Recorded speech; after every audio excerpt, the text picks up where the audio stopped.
Welcome to the rally in the valley. Hey, Mikey here. Welcome to Rally in the Valley, the series where I take rally-tuned cars down my custom rally stage in Forza Horizon 5 to see which car reigns supreme in its PI class.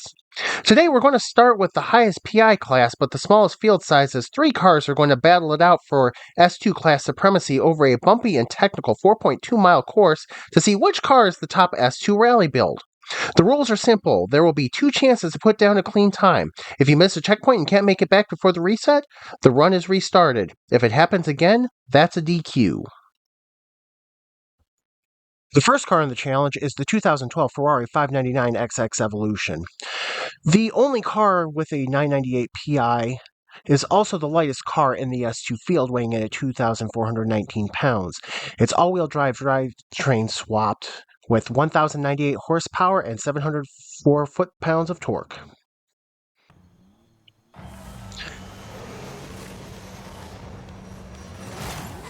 Starting its run, the Ferrari got a good jump off the line and looked very good and felt good going into turn one. It felt alright.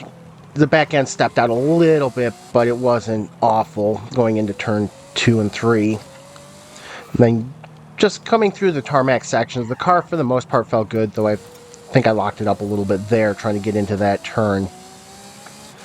But on the tarmac sections, the Ferrari felt really good. It felt at home. It's just going into the dirt sections and the gravel sections that just really kind of showed that this car may not be the class of the field, as the bumpy surface on the path just really kind of threw it around and made it hard to control.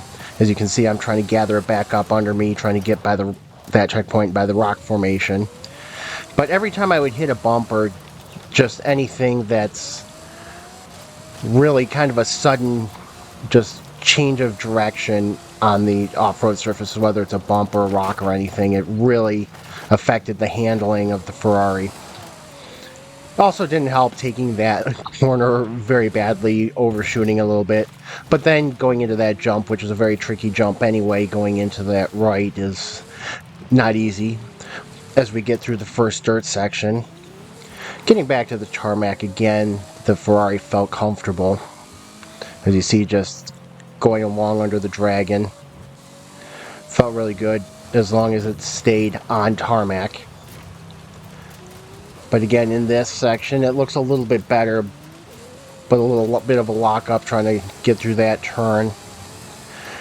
There was definitely a lot of oversteer moments with this Ferrari, combined with having to back off, which then created understeer moments. So constantly trying to find the balance on the handling for this car. As you can see, understeer right into a tree right by the checkpoint. But yeah, it was just not the easiest car to handle. It wasn't horrible, but I feel like this was a seasonal car I pulled out, did something with. It worked well for the seasonal event it was in. So I decided to give it a shot, and it really is more of probably a PR stunt specialist than an actual race car. Going down into the last dirt section, you can see it kind of bumping around, the lightweight not helping it out any, making it easier for the uneven terrain to make it unsettled. Going into the last hairpin, run a little bit wide as I had a little too much speed going into that section. Made it through fairly well through the hairpin.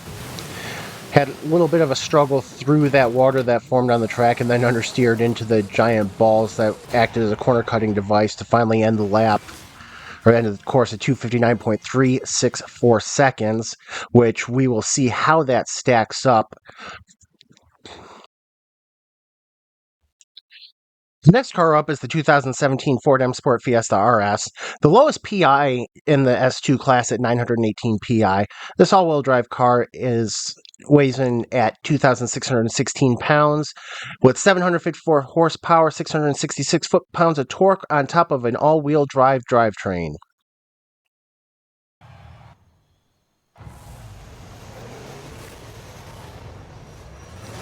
Fiesta started its run much the same, but a little bit slower in terms of speed. As you can see, the lower horsepower, and the Fiesta did start off with a Slight lock up and skid into the first corner, and it took a while to get back corrected.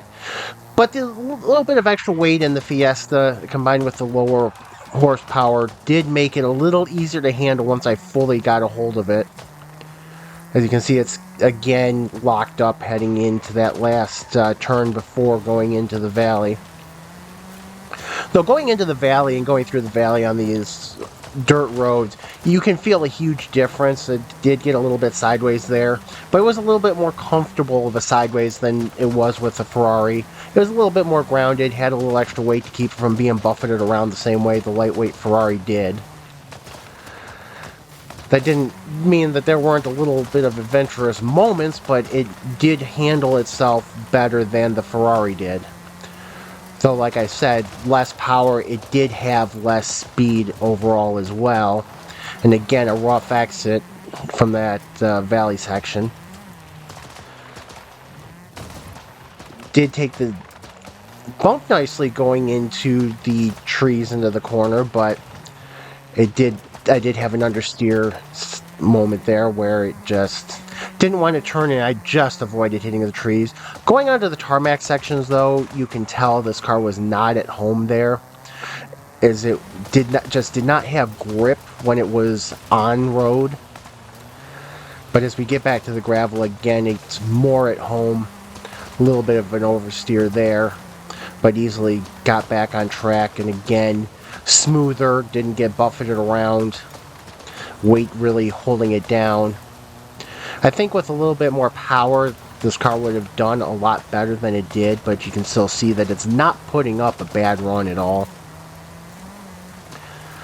Maybe a little extra horsepower, get it up higher in the PI class, even though the PI number isn't everything.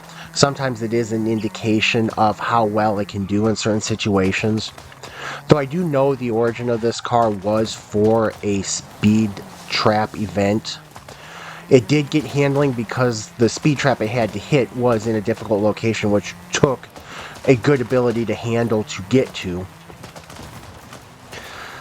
But you can see again, it hits over a bump, stays composed in the air when it lands. Going into the last hairpin, takes it very well. Just need a little more oomph to get it out of that section. And again, almost into the rocks before taking it across the finish line. And it would get a time of 2 minutes 59.164 seconds. 0.2 of a second faster than the Ferrari. And with only the Porsche 918 Spyder left to go, it's interesting to see where this competition is headed. Final car to run today is the 2014 Porsche 918 Spyder. This 990 Pi all-wheel drive drivetrain swapped monster has 1,283 horsepower, 1,199 foot-pounds of torque, and weighs 3,083 pounds, making it the heaviest in the class.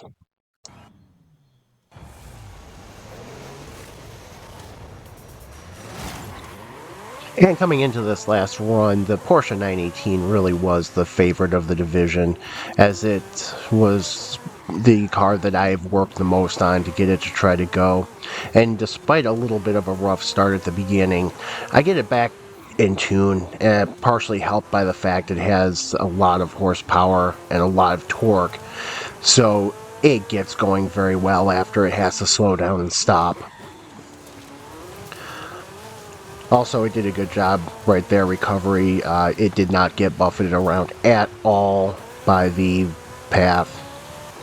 It almost felt like it had a little too much power, but that's alright. It knew how to use it, especially as you get later in the run. You can tell that it has a lot of power. It knows how to put it down. It's well balanced, and again, it's just another one of those cars that didn't get affected by the conditions. As you can see, I took that a lot cleaner on that run, trying to get through that gate.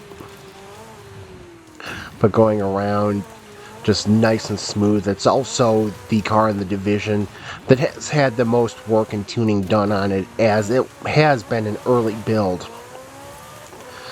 So as you see, going on to the road section, the tarmac sections, It kept its grip. It did not look uncomfortable anywhere. And again, going through this corner, this section, it just had to slow down. It was able to pick back up acceleration, get back up to speed very quickly, taking advantage of the horsepower, taking advantage of the torque, knowing how to put it all down and being comfortable with it.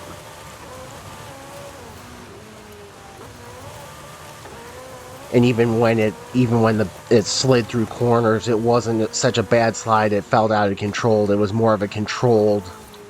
If you're familiar with dirt track racing, it's more of a controlled slide. So it was very nice to get around. Very nice in transition between the pavement and the dirt, and then vice versa from dirt to pavement.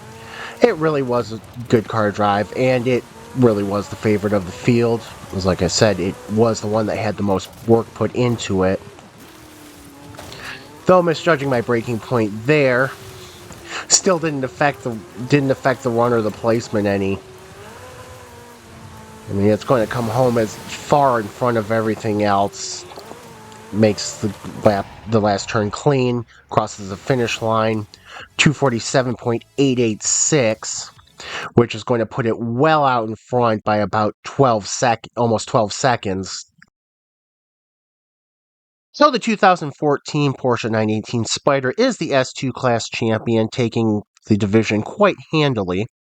Join me next time as we start the lower classes, starting with the first half of C class, as they will attempt to run this course. Just not nearly as fast, but yeah, that will be it for the S2 class. And until next time, have a good one. I'll see you later.